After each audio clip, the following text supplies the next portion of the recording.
ನಮಸ್ಕಾರ. ಮತ್ತೆ ನಿಮಗೆಲ್ಲ ಮನಿ ಮಾತು ಕಾರ್ಯಕ್ರಮಕ್ಕೆ ಸ್ವಾಗತ. ಇವತ್ತು ನಿಮ್ಮ ಪ್ರಶ್ನೆಗಳಿಗೆಲ್ಲ ಉತ್ತರ ಕೊಡಬೇಕು. ವಿಷ್ಣು ಮದ್ರಾಸಲ್ಲಿ ಸ್ಟುಡಿಯೋದಲ್ಲಿದ್ದಾರೆ. ನಾನು ಸಿಂಗಾಪುರಲ್ಲಿದ್ದೀನಿ. ನಿಮ್ಮ ಪ್ರಶ್ನೆಗಳಿಗೆ ನಾನು ಉತ್ತರ ಕೊಡ್ತೀನಿ. ನಮಸ್ಕಾರ ಸರ್. ತುಂಬಾ ಪ್ರಶ್ನೆಗಳಿದೆ, ವೀಕ್ಷಕರು ಕೇಳಿದಂತ ಪ್ರಶ್ನೆಗಳು ನಿಮ್ಮ ಹತ್ರ ಕೇಳ್ತೀನಿ, ಅದಕ್ಕಾದಂತ ಉತ್ತರಗಳನ್ನ ಕೊಡಿ ಸರ್. ಇದನ್ನೇ ಪ್ರಶ್ನೆ ಶಿವಪ್ರಕಾಶಂ ಸೇಲೆಯೂರ್ ಅವ್ರು ಕೇಳಿದ್ದಾರೆ. ನನ್ನ ಹತ್ರ ನೇಟಿವ್ ಅಂದ್ರೆ ಅವ್ರ ಸ್ವಂತ ಊರಲ್ಲೂ ಮನೆ ಇಲ್ಲ, ಚೆನ್ನೈಯಲ್ಲೂ ಮನೆ ಇಲ್ಲ, ಆದ್ರೆ ಸೆಕ್ಯೂರಿಟಿ ಈ ಸ್ಟಾಕ್ಸ್ ಅಲ್ಲಿ ನನ್ನ ಇನ್ವೆಸ್ಟ್ಮೆಂಟ್ 50% ಇದೆ. ಗೋಲ್ಡ್ ಆರ್ನಮೆಂಟ್ಸ್ 15% ಇಟ್ಟಿದ್ದೀನಿ. ಕನ್ಯಾ ಸಮೃದ್ಧಿನಲ್ಲಿ 20% ಇಟ್ಟಿದ್ದೀನಿ. ಆಶ್ ಆಗಿ 2-3% ಇಟ್ಟಿದ್ದೀನಿ ಅಂತ ಅವರು ಹೇಳಿದ್ದಾರೆ. ಇದು ಅವರ ಸೇವಿಂಗ್ಸ್ ಬಗ್ಗೆ ಅವರು ಹೇಳಿದ್ದಾರೆ, ಸೇವಿಂಗ್ಸ್ ಅಂಡ್ ಇನ್ವೆಸ್ಟ್ಮೆಂಟ್ ಬಗ್ಗೆ ಅವ್ರು ಕೇಳ್ತಾ ಇರುವಂತದ್ದು. ಈಗ ಇನ್ವೆಸ್ಟ್ಮೆಂಟ್ ಎಲ್ಲಾನು ಕೊಟ್ಬಿಟ್ಟು ನಾನು ಒಂದು ಅಪಾರ್ಟ್ಮೆಂಟ್ ನ ತಗೊಂಡ್ಬಿಡ್ಲಾ, ನನಗೆ ಮನೆ ಅಂತ ಅನ್ನೋದು ಈಗ ತುಂಬಾನೇ ಮುಖ್ಯ. ಇದು ಒಂದು ಕಾಮನ್ ಮ್ಯಾನ್ ಪ್ರಶ್ನೆ ಅಂತ ಕೂಡ ನಾವು ನೋಡ್ಬೋದು ಸರ್. ಮನೆ ಇಲ್ದಂಗೆ ಹೇಗಿರೋದು ಅಂತ. ಒಂದು ಮನೆ ಹೊಸದಾಗಿ ತಗೊಳ್ಳ ಅಥವಾ ಇನ್ನೂ ಒಂದು 5-6 ವರ್ಷಕ್ಕೆ ನಾನು ರೆಂಟಲ್ ಅಲ್ಲೇ ಇರ್ಲಾ ಅಂತ ಕೇಳ್ತಾ ಇದ್ದಾರೆ. ಅವರ ಏಜು 43. ರೆಂಟರಲ್ಲಿ ಇನ್ನೊಂದು 5-6 ವರ್ಷ ಇರಿ. ನೀವು ಸೇವಿಂಗ್ಸ್ನೆಲ್ಲ ತೆಗೆದು ನಾನು ಇನ್ವೆಸ್ಟ್ಮೆಂಟ್ ಎಲ್ಲ ತೆಗೆದು ಫ್ಲ್ಯಾಟಲ್ಲಿ ಹಾಕಿದ್ರಿ ಅಂತಂದರೆ ಡೆಡ್ ಇನ್ವೆಸ್ಟ್ಮೆಂಟ್ ಆಗುತ್ತೆ.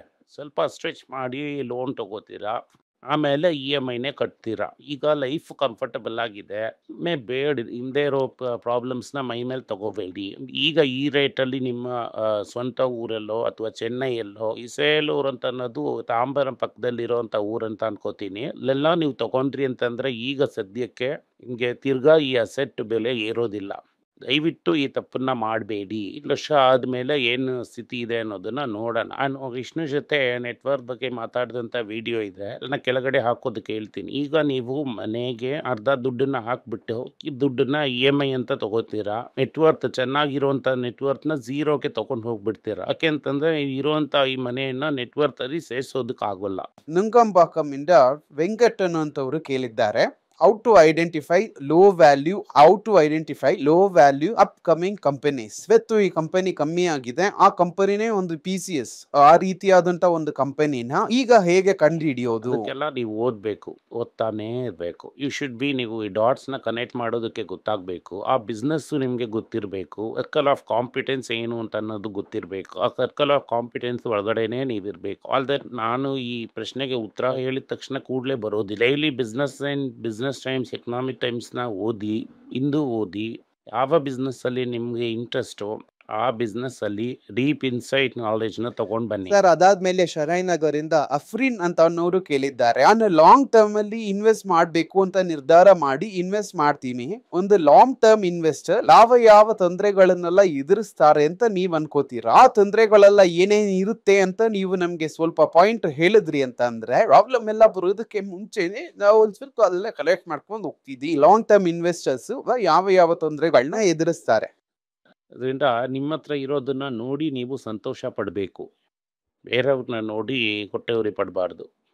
ಹಾಗಾದರೆ ನಾವೇನು ಮಾಡ್ತೀವಿ, ಬೇರೆಯವ್ರನ್ನ ಒಬ್ಬ ಫ್ಲ್ಯಾಶಿ ಲೈಫ್ ಸ್ಟೈಲ್ ಇಟ್ಟಿರ್ತಾನೆ, ತುಂಬ ಡಿಫೆನ್ಸಿವ್ ಲೈಫ್ ಸ್ಟೈಲ್ ಆಗಿರುತ್ತೆ, ಬೇರೆಯವ್ರನ್ನ ನೋಡಿ ಲೆಕ್ಕ ಹಾಕಿ ಹೊಟ್ಟೆ ಕಿಚ್ಚು ಜಾಸ್ತಿ ಆಗುತ್ತೆ. ಇದು ಒಂದು. ಪಕ್ಕದ ಮನೆಯವರು ಮನೆ ಗಾಡಿ ಎಲ್ಲ ತಗೋತಾರೆ, ನಿಮ್ಮ ಅಪ್ಪ ಅಮ್ಮನೇ ಪ್ರೆಷರ್ ಆಗ್ತಾರೆ, ಇದನ್ನೆಲ್ಲ ಅಕ್ಸೆಸ್ ಮಾಡಬೇಕಾಗುತ್ತೆ. ಅದಾದಮೇಲೆ long periods of under performance ಇರುತ್ತೆ.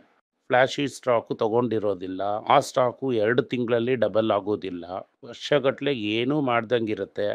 ಅಯ್ಯೋ ಯಾಕಪ್ಪ ತೊಗೊಂಡ್ವಿ ಅನ್ನೋ ಥರ ಇರುತ್ತೆ. ಇದೆಲ್ಲ much more mind than matter. ಇಂದ ನಿಮ್ಮ ಮೈಂಡ್ನ ಕಂಟ್ರೋಲ್ ಮಾಡೋದೇ ಒಂದು ದೊಡ್ಡ ಪ್ರಾಬ್ಲಮ್ ಆಗಿರುತ್ತೆ. ನಿಮ್ಮ ಮೈಂಡೇನೇ ನಿಮ್ಮ ಬಿಗ್ಗೆಸ್ಟ್ ಎನಿಮಿ ಆಗಿರುತ್ತೆ. ತಾಳ್ಮೆ ಇರಬೇಕಾಗುತ್ತೆ. ಆ ತಾಳ್ಮೆನ ನಿಮ್ಮ ಬ್ರೈನು ಈಗ ಪರಿಶೀಲನೆ ಮಾಡುತ್ತೆ. ಅದು ಈ wires short term moments hardware. ಅದರಿಂದ ಲಾಂಗ್ ಟರ್ಮಲ್ಲಿ ಪೇಷಂಟಾಗಿ ಇಲ್ದಂಗೆ ತಡೆಯುವಂಥದ್ದು ನಿಮ್ಮ ಬ್ರೈನ್. ಸರ್, ಚೆನ್ನೈ ನಂಗನಲ್ಲೂರು ಜಾಗದಿಂದ ಷಣ್ಮುಗಂ ಅನ್ನುವಂಥವ್ರು ಕೇಳಿದ್ದಾರೆ, ಅವರ ಮಗನಿಗೆ 5 ವರ್ಷ ಆಯ್ತು, ಅಂದ್ರೆ ಯಾವಾಗ ನನ್ನ ಮಗನಿಗೆ ಸಂಬಂಧಪಟ್ಟಂತ ವಿಷಯಗಳನ್ನೆಲ್ಲ ಹೇಳ್ಕೊಡುವಂಥದ್ದು, ಯಾವ್ದು ಒಂದು ಆಪ್ ಆದಂತ ಈ ವಯಸ್ಸಲ್ಲಿ ಮಾಡಿಲ್ಲ ಅಂತಂದ್ರೆ ಯಾವಾಗ ಮಾಡ್ತೀವಿ? ಬಫೆಟ್ ಮೊದಲನೇ ಸ್ಟಾಪ್ನೇ 10 ವರ್ಷಕ್ಕಿಂತ ಕೆಳಗಡೆನೆ ತಗೊಂಡ್ರು. ಸರ್, ಜಿಯೋ IPO ಬರ್ತೀವಿ ಅನ್ನೋದನ್ನ ಹೇಳಿದ್ದಾರೆ. ಆದ್ರೆ ಜಿಯೋ ಫೈನಾನ್ಷಿಯಲ್ ಅಂತ ಒಂದು ಕಂಪನಿನ ಅವರು ಸ್ಟಾಕ್ ಮಾರ್ಕೆಟ್ ಅಲ್ಲಿ ಲಿಸ್ಟ್ ಮಾಡುವಾಗ ರಿಲಯನ್ಸ್ ಶೇರ್ ಇಟ್ಟಿರೋಂಥವ್ರಿಗೆ ಇಷ್ಟು ಜಿಯೋ ಫೈನಾನ್ಷಿಯಲ್ ಶೇರ್ ಅಂತ ಬೇರೆ ಮಾಡಿನೇ ಕೊಟ್ರು. IPO ಬಂದಿಲ್ಲ. ಜಿಯೋಗೆ ಮಾತ್ರ ಬೇರೆ IPO ಬರ್ತಾ ಇದ್ದಾರೆ. ರಿಲಯನ್ಸ್ ಶೇರ್ ಇಟ್ಟಿರೋರ್ಗೂ ಇಷ್ಟೊಂದು ಜಿಯೋ ಶೇರ್ಸ್ ಅಂತ ತಾನೇ ಕೊಡ್ಬೇಕು. ಏನು ಡಿಫರೆನ್ಸ್ ಇದ್ರಲ್ಲಿ? A1 ಹತ್ರನೇ ಇದನ್ನ ನೀವು ಕೇಳಬೇಕು. ನನ್ನ ಕೇಳಿದ್ರೆ ನಾನೇನು ಮಾಡೋಕ್ಕಾಗುತ್ತೆ? A1ನ ಕೇಳಿ. ಜಿಯೋ ಫೈನಾನ್ಷಿಯಲ್ಸು ಬಿಸ್ನೆಸ್ಸೇ ಇಲ್ಲ, ವ್ಯಾಲ್ಯೂನೇ ಇಲ್ಲ, ನಿಮಗೆ ಫ್ರೀಯಾಗಿ ಕೊಟ್ಟರು. ಜಿಯೋ ಫೋನ್ ಬಿಸ್ನೆಸ್ಸು ತುಂಬ ವ್ಯಾಲ್ಯೂಯಬಲ್ ಬಿಸ್ನೆಸ್ಸು, ಅದರಿಂದ ಮಾಡ್ತಾ ಇದ್ದಾರೆ. ಸರ್, ಈಗ ಜಿಯೋ IPO ಅಂತ ಇರೋದ್ರಿಂದ ಈ ಪ್ರಶ್ನೆನ ಕೇಳ್ತಾ ಇದ್ದೀವಿ. ಸಾಮಾನ್ಯವಾಗಿ ನೀವು IPOದಲ್ಲಿ you will not roll your dice, ನೀವು ಪಗಡೆ ಆಡೋದಿಲ್ಲ ಅಂತ ಹೇಳ್ತಾ ಇರ್ತೀರಾ. ಒಂದು ವೇಳೆ IPOದಲ್ಲಿ ಬರುವಂತಹ ಕಂಪನಿ ಈ ಶೇರ್ ಪ್ರೈಸು ಅಂಡರ್ ವ್ಯಾಲ್ಯೂಡ್ ಆಗಿದೆ ಅಂತ ಈ ರೆಡರಿಂಗ್ ಪ್ರಾಸ್ಪೆಕ್ಟಸ್ ಎಲ್ಲ ನೋಡಿ ಕ್ಯಾಲ್ಕುಲೇಟ್ ಮಾಡಿ ನೋಡ್ಬಿಟ್ಟು, ಇಲ್ಲ ಇದು ಸ್ವಲ್ಪ ಅಂಡರ್ ವ್ಯಾಲ್ಯೂಡ್ ಆಗಿವೆ ಅಂತ ಅಂದ್ರೆ ನೀವು ಅಪ್ಲೈ ಮಾಡ್ತೀರಾ, IPOಗೆ ಅಪ್ಲೈ ಮಾಡ್ತೀರಾ? ಯಾಕೆ ಕೇಳ್ತಾ ಇದ್ದೀನಿ ಅಂತ ಅಂದ್ರೆ, ಒಂದು ವೇಳೆ ಅಪ್ಲೈ ಮಾಡಿ ಇದೇ ಹೋದ್ರೆ ಮನ್ಸಿಗೆ ನೋವಾಗುತ್ತೆ ಅನ್ನೋದಕ್ಕೋಸ್ಕರನೇ ನೀವು ಯಾವ IPOಗೂ ಹೋಗೋದಿಲ್ವೇನೋ ಅನ್ನುವಂತ ಪ್ರಶ್ನೆ ಕೂಡ ಕಮೆಂಟ್ಸ್ ಅಲ್ಲಿ ಕೇಳಿದ್ರು. ಆ ಥರ ಎಲ್ಲ ಏನೂ ಇಲ್ಲ. ವ್ಯಾಲ್ಯೂಯೇಷನ್ ಚೀಪ್ ಆಗಿ ಯಾವನ್ನೂ ಮಾರೋದೇ ಇಲ್ಲ. 10 ರೂಪಾಯಿಗೆ ಟಾಟಾ ಕ್ಯಾಪಿಟಲ್ ಕೊಟ್ಟರೆ ನಾನು ಕೂಡ ಸರ್, ನೀವು ಹಾಕ್ತೀನಿ. ನಿರಂತರವಾಗಿ ಹೇಳೋವಾಗ ಈಗ ತುಂಬಾ ಇಂಡಿಯನ್ ಕಂಪನೀಸ್ ಹೊರಗಡೆ ಹೋಗಿ ಬಿಸ್ನೆಸ್ ಮಾಡೋದಕ್ಕೆ ಶುರು ಮಾಡಿದ್ದಾರೆ. ಅವರ ಪ್ಲಾಂಟ್ ನೇ ಹೊರದೇಶಕ್ಕೆ ತಗೊಂಡೋಗೋದಕ್ಕೆ ಶುರು ಮಾಡಿದ್ದಾರೆ. ಉದಾಹರಣೆಗೆ ಈ ಮಹೀಂದ್ರ ಸೌತ್ ಆಫ್ರಿಕಾಗ ಹೋಗ್ಬಿಟ್ರು. ಆಟ್ಕೋ ಫಾರ್ಮಾ ಸೌತ್ ಆಫ್ರಿಕಾದಲ್ಲಿ ಒಂದು ಕಂಪನಿನ ತಗೋತಾ ಇದ್ದಾರೆ. ಟಾಟಾ ಮೋಟಾರ್ಸ್ ಇವಾಗನ್ನ ತಗೊಂಡಿದ್ದಾರೆ. ಹೀನಾಗಿ ಹೇಳ್ತಾ ಹೋಗ್ತಾ ಇದ್ರೆ ಝೈಡಸ್ ವೆಲ್ನೆಸ್ ಕಂಪನಿ ಒಂದನ್ನ ಅಕ್ವೈರ್ ಮಾಡ್ತಾ ಇದ್ದಾರೆ. ಹೊರದೇಶಕ್ಕೆ ಮೂವ್ ಮಾಡ್ತಾ ಇದ್ದಾರೆ ಅಂತ ಅರ್ಥ ಮಾಡ್ಕೊಳ್ಳೋದ, ಅಪ್ಗ್ರೇಡ್ ಮಾಡ್ತಾ ಇದ್ದಾರೆ ಅಂತ ಅರ್ಥ ಮಾಡ್ಕೊಳ್ಳೋದ?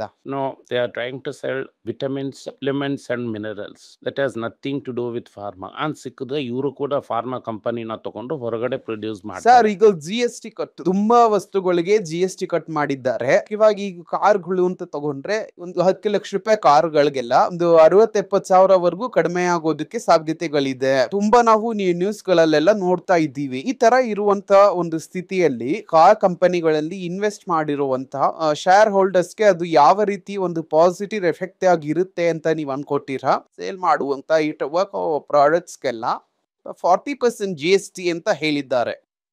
ITC ಇಟ್ಟಿರುವಂತವ್ರಿಗೆಲ್ಲ ಇದು ನೆಗೆಟಿವ್ ಆದಂತ ಒಂದು ಸೆಂಟಿಮೆಂಟ್ ಅಂತ ನಾವು ಅರ್ಥ ಮಾಡ್ಕೋಬಹುದಾ?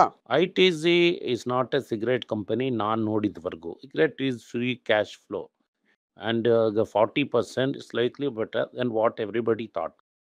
ಅದರಿಂದಾನೇ ಅದು ಎಲ್ಲಾನು ಅದು ಏರ್ತು, ತಿರ್ಗಾ ಟ್ಯಾಕ್ಸ್ ಎಕ್ಸ್ಟ್ರಾ ಹಾಕ್ತಾರೆ ಅಂದಿದ ತಕ್ಷಣ ಅದು ಇಳೀತು. ಅದರಿಂದ I don't worry about it.